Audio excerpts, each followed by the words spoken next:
Hey everyone, this is Stacia, and I'm here with National Master Amogh Tripathi.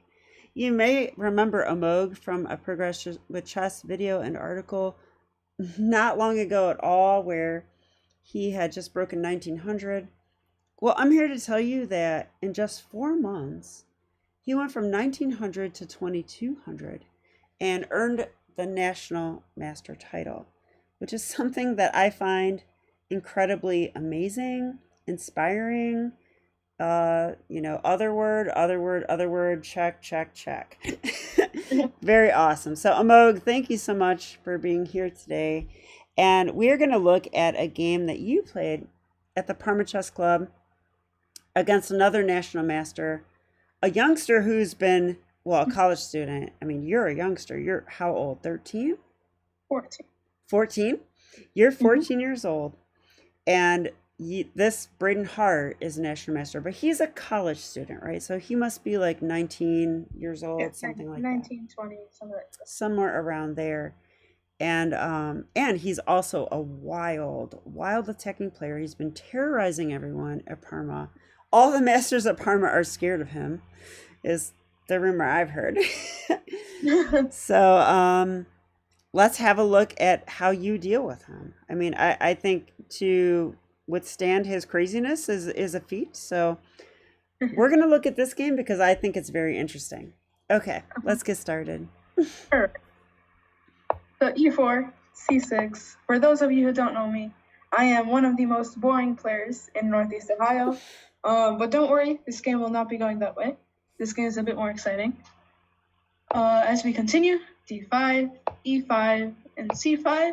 So, as I know Braden, he will play the most dubious, the most crazy, and the most attacking opening. And the way I have to meet him is, well, principle. And after C5, he goes B4. So Okay, hold it right here. What were you thinking after the move B4? I mean that. Well, what is that move even? I don't know. Can you explain it to us a little bit? Of course.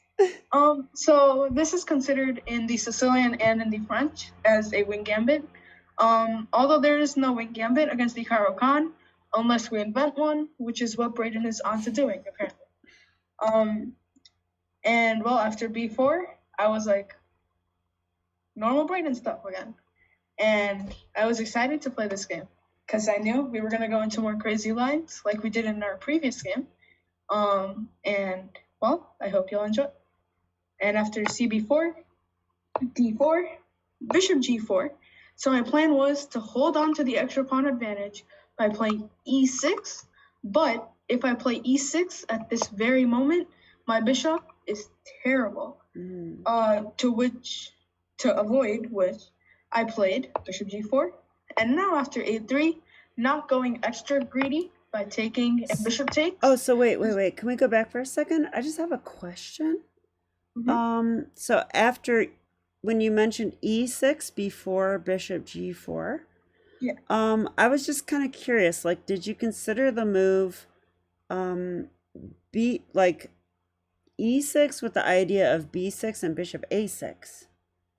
So I did consider E6 and then B6, Bishop A6 for, like, let's just make some moves so we can display it. I did consider this, although I did feel like he was going to move this knight out of the E2 square very early, after which Bishop A6 would really make no sense. And I felt like the G4 square was just a much better square than the A6 square. And I thought he would never let me get into the A6 square, for which I thought, let's not really take any chances, and let's just play Bishop G4 right away. Okay, yeah, that makes sense. So A3, and here I consider a lot of things, with taking being the taking most of my time off the clock. Knight C6 was also was in consideration. Queen A5 and E6. I ended up playing E6.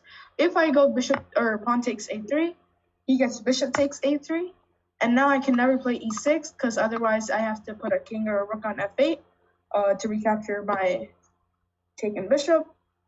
And I didn't feel like I wanted to give him strong pieces because, as been mentioned earlier, He is one of the most craziest players in the area. Yeah, and So I was thinking too, like he's probably more familiar with those type of positions, right? Like when your oh king yeah, goes to oh yeah, F8. he's so experienced. He he's been playing like this since I was 400. um, And four and years old. No, I'm just kidding. and 4 years old. Maybe. Okay. So after A3, I decided not to take, and as I said, I was considering knight C6. But after this, just takes, and bishop A3. And this was a bit. I didn't want to. After I have to retreat, I didn't want to give him this diagonal again, as we said earlier. And I don't have any queen A5 because he just goes C3. So yeah. I decided. So I decided to go with the more principled approach, E6. And well, A4, bishop B4, and C3. Meeting the check with a pawn move, the queen opens up to the A4 D1 diagonal, bishop E7, F3, bishop F5, getting the bishop into a better diagonal after the D1, the H5 diagonal was closed, knight to G3, taking that bishop once again, and now I decide to trade. And rook takes, and my idea here was to trade as many pieces as I can and just get into a clear, cut and dry, winning endgame up a pawn. But knowing Braden, he's not going to let me do that. So after queen c7, defending my pawn on b7, queen b3, provoking me to play b6. And for those of you wondering why I didn't play b6 right away, I didn't want to play this move and weaken my dark squares right away. I wanted to do it when he completely provokes me. And after queen c7, queen b3, now completely provoking me to play b6, now he goes bishop b5 check. And here, I had three candidate moves, knight d7, knight c6, and king f8. Here I thought that if I go knight c6 or knight d7, queen a4, and I felt like I was getting destroyed along this light square diagonal. Yeah, how do you protect the knight? Yeah. Yeah. Rook c8, And then I don't know. It can't be good. And knight d7, same thing applies. So I thought, let's have some fun. Let's meet the craziest player in the area on his own turn, king f8. And well, this is the good stuff. This is where it gets fun. Knight f5. Knight f5. Knight f5. Wow. Yeah, I promised you at the start of the game, this game's gonna get awesome. It is awesome. So point being, oh, go ahead. Yeah, I was just gonna ask what happens if you take the knight. Of course. So after ef5, which I considered, queen takes d5. My rook is pinned, or rather trapped. And, well, I really can't take my knight out because the rook hangs anyways. And if I go knight c6, there's two attackers, one defender. Just bishop takes c6, and this is completely hopeless. Or rather, probably not hopeless, but he's invading in my territory, and I'm just stuck passively defending. This, against Braden, is probably hopeless. So, not falling for his hilarious traps, I played a6. And now my idea was, if he goes bishop d3, I would have the move ef5. And after queen takes d5, only now, I could play knight c6. And as we can see, now he really misses that bishop on b5 that was attacking my knight on c6. So, a bit of prophylaxis behind this move. And he goes knight takes e7. So, he doesn't fall for my cheap traps either. I take back, bishop d3, b5. So just gaining space, pushing a bit further into his camp, and trying to maybe put him under the stove. f4, knight bc6, kingside castle, and g6. So I didn't want to tell him where my king is going to go, because if I go to the center, he's going to pawn rush me in the center. If I go to the king side, he's going to pawn rush me in the king side. So I keep this path to the king side open, as well as this path to the center open, because you never know. g4 and queen d7.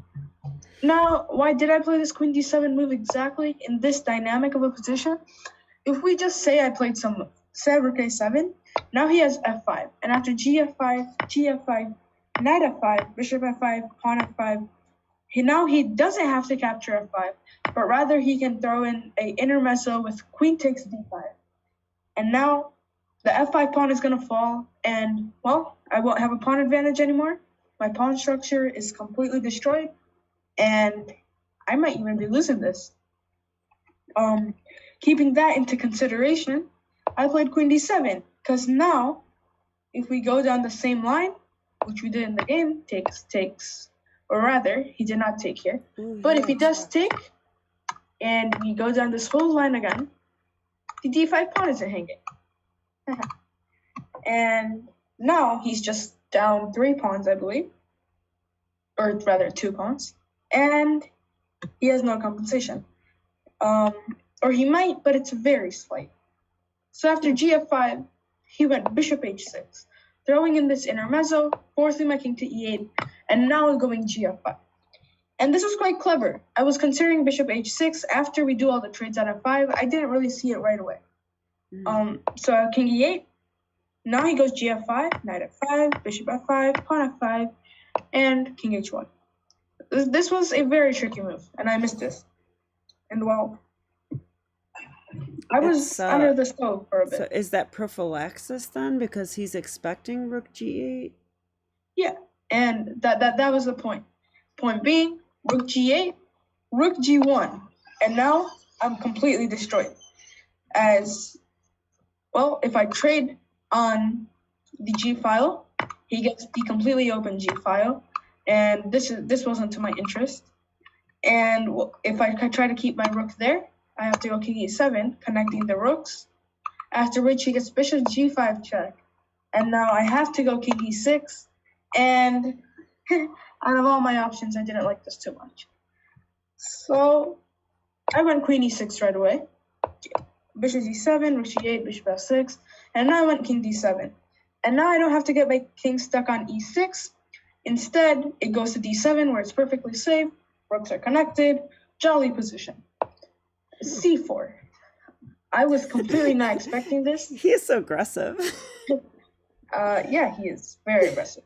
And the point here is that if we track back one more move, here, or rather here. Ooh, what position am I looking for? Here. If I just play some random move, let's use rook a7 again. c4 now completely works, or it doesn't work. Because say I just do something, like knight takes d4. Yeah, if he takes my pawn on d5, I take his queen here. He takes my queen. I can actually retreat my knight, and he doesn't have a forced capture on my queen. Versus here, if we go to this position where I play king d7, now after c4, if I go if I go knight takes d4, and say we go down this whole line of just capturing queens, he captures with check. And this was the difference between the two positions. So after c4, I did take on d4. I was gonna, he thought he was being clever, and I was just gonna throw this right in his face, like, haha. And he took on d5, and here I actually had a very cute intermezzo move.